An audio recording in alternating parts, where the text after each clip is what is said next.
Back to a brand new SmackDown review, and today we are reviewing the SmackDown review episode. And let me just tell you, this was not a boring episode. I'm not gonna lie. We had some cool stuff. Not gonna lie. We had Money in the Bank qualifier matches. They were pretty good.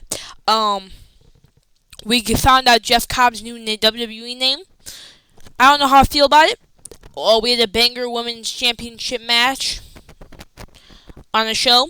Thought it was pretty solid.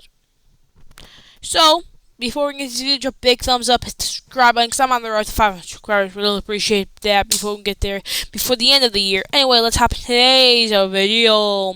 So, SmackDown started off with Solo Sikoa, Jeff Cobb, aka JC Mateo, and Jacob Fatu, and then anyway, Solo started talking and basically started saying to Jacob, say, hey, you know what I'm saying?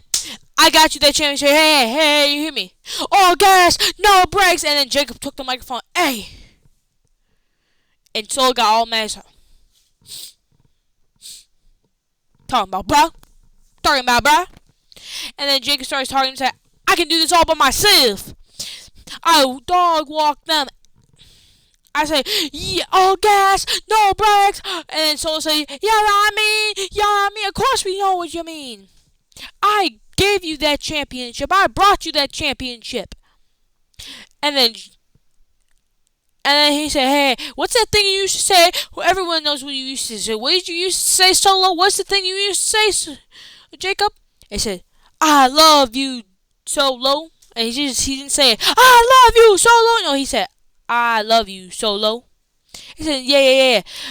That's not how you say it. That's how you say it. You say we're big and loud, blah.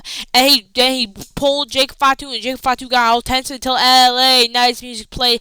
Took out JC Mateo, threw him on the announcer's table, left, and dipped. And that was it. And then the Secret Herbish and Chelsea Green said she says she's gonna put tariffs on some the people except her Secret Herbish, and basically was talking to Michin about the Money in the Bank qualifier, and it was Alexa Bliss, Michin, and Chelsea Green for the Money in the Bank women's Money in the Bank qualifier. This was a very solid match. The one thing I will say I did not like about this match is how Chelsea Green got pinned and lost the match. I knew she was gonna lose because Alexa Bliss is in this match, but she taking the pin, I don't feel like that's good when she took the pin. Because Michi and Alexa were just beating up on her the entire match. And then Chelsea Green did the most patriotic American dive from the outside on Alexa and Michin of all time. And then Alexa and Michin were going back and forth. They did a couple of spots like that. And then Michin hit Alexa with the eat the feet. And then out of nowhere... Twisted Bliss did not finish off the match because then Alexa went to the outside, got rolled, thrown to the outside. Michin got hit with the unpretty her, but then all of a sudden, Alexa Bliss came back in the ring, hit the Sister Abigail DDT 1, 2, 3. That's it. Alexa Bliss won the match, and is the first person in the women's Money in the Bank match, which that sucks. That sucks. How do you have pinned Chelsea Green? It makes no sense. Anyway, let's talk about the Fraxium versus DIY match, which was crazy. This was crazy. Literally, Nathan Frazier did a dive from the outside on Ciampa, and Ciampa went flying back into the crowd, landing on his knees into the crowd. It was crazy. But anyway, they started. Of course, they're doing their classic. Anyway, DIY and Fraxium cooked. This was a nasty springboard moonsault into a super kick combo from Frazier. But then Fraxium hits the famous super kick into a brain buster. And then how the end of the match is Axiom does a secret roll up on Johnny Gargano. 1, 2, 3.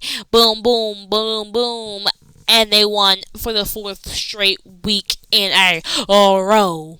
Nathan Frazier and Axiom, aka Fraxium. Anyway, they came out. Anyway, they were looking for what's it called? LA Knight, yeah.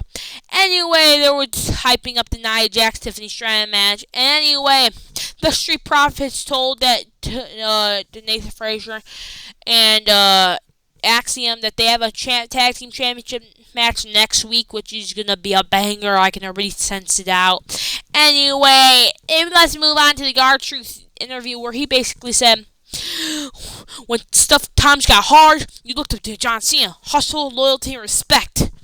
And I need to bring this. I need to bring back that old John Cena. I need to bring back that old John Cena. You know what I'm saying? So I talked to Nick Aldis, and we made it official. It's gonna be John Cena versus R-Truth at Saturday night's main event. Oh my God! Oh! This is the I need to pray. Oh my God! This is the greatest. Oh my God! This is the greatest thing that's ever. Oh my God! It's crazy. This is all, and I'm pretty sure it's from the championship too. Holy shamoly, this is gonna be awesome. Greatness at its finest. Anyway, it was time for Mello and what's this dude's name? What's that dude? Aleister Black. Aleister Black and Mello cooked. They did nice kicks. This was probably the most impressive thing I've seen all night, where Aleister Black did a moonsault, landed on his feet, and then all of a sudden Carmelo Hayes jumped out of the ring and landed on Aleister Black, but then Aleister Black came back in the ring, hit him with a nasty kick, and then he did the spot perfectly doing the moonsault. And then Carmelo did his nice head scissors thingy thing, putting Aleister back on the mat. And then this was a nasty, let me just tell you again, a nasty meteor from Aleister Black from the top rope. And then nasty bridging German suplex. And then Carmelo did another head scissors thingy again. And then the suplex cutter failed, but then the roll up failed. And then first 48 to the face, but sadly the Miz attacked Aleister Black, so Aleister Black got the win, but protecting Mello started jumping Aleister and hit him with the nothing but net, and they were staying tall. And then we had another Alexa Bliss and Charlotte Flair interaction where I think Alexa was trying to make friends with Charlotte, but Charlotte keeps on denying and said, just leave me alone. And she said, let's see about that. Anyway, also, we got some big news.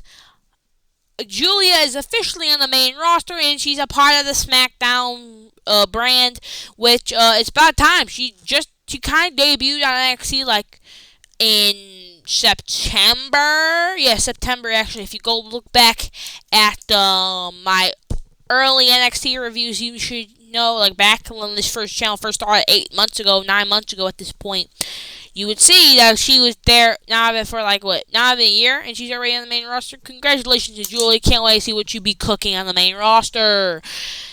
Anyway, Drew McIntyre says it's official. Steel cage match. Saturday night's main event. Him and Damian Priest. That's pretty cool. And then we had our men's Money in the Bank qualifiers. We had Rey Fenix, Jimmy Uso, and Solo Sikoa. This is a pretty solid match. Solo hitting the spinning Solo on the announcer's table. And then a nice super kick to Solo. And then into a roll up. But then Jimmy and Rey Fenix started cooking up. This was a nasty Anamu kick. And then out of nowhere, he hits a nasty spear, better spear than Jay.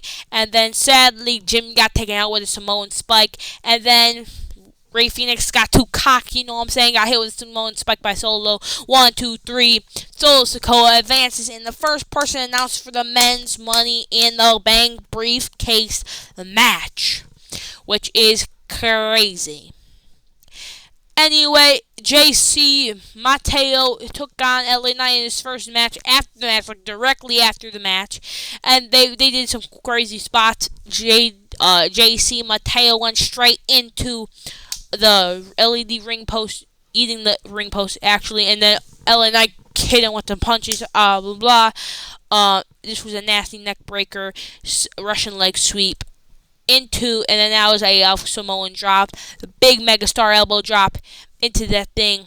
beautiful moonsault, and that's all I got because I had to go leave my other room for a second. I didn't go bathroom, so I missed the ending of the match. But I did see it was the tours of the islands to finish off the match, and LA Knight lost, and JC Mateo won his first match. Please just call him Jeff Cobb, bro. I don't want to call him JC Mateo, bro. That's disgusting, bro. JC Mateo? My, you just call him Jeff Cobb. Never mind.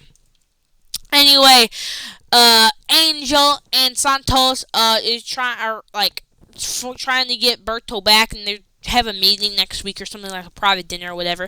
And then all of a sudden, they played a Shinsuke vignette. WWE is doing it once again. Once again, they're hyping up Shinsuke. They're about Aleister Black. And I guarantee you this was going to happen.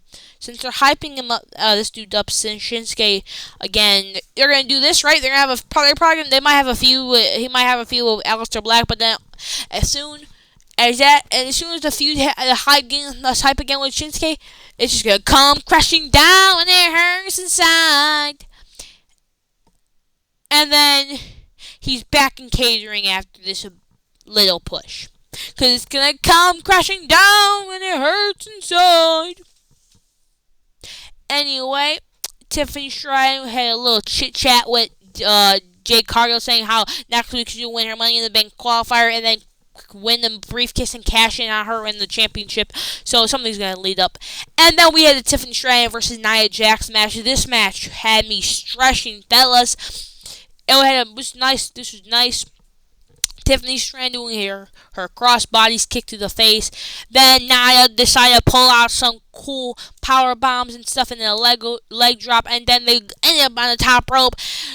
Nia was trying to do a body slam, but got reversed it into whatever this thing is when she lands on her back, as she does. Like, I feel like everyone does that. And then Tiffany Stratton hits the prettiest moonsault ever. And Nia kicks out. Nia kicks out, takes the table, and then takes Tiffany, throws her on her, doing a Samoan drop. That table does not break. That table is as hard as a rock. And then when Nia went for Annihilator, Tiffany tried to pick her up but couldn't do it, and then got sat on by Annihilator. And right here at this moment, I thought we were getting a new champion. I'm not gonna lie. As soon as this happened, I said, no. And then the ref counted 1, 2. Tiffany grabs the rope. I was about to freak out, cause oh my god, my stomach dropped. My stomach dropped like that. Like it was not good. It was not good one bit. Until Nia got literally ate a steel chair to the face after getting the chair beam kicked into Nia Jax's face, and then prettiest moonsault ever. 1, 2, 3. Tiffany retains her championship, and thank God she's still champion. Because I was stressing out that she was about to lose it for a second. I'm not gonna lie to you. Honestly, this was probably one of the best Nia Jax matches I've seen since she came back to WWE. I'm not gonna lie. So yeah, this match is the best match of the night. Pretty solid match. What do you guys think about this episode of Friday Night SmackDown? Did you go like it or not? Anyway, have a beautiful rest of your day. See you tomorrow. Bye.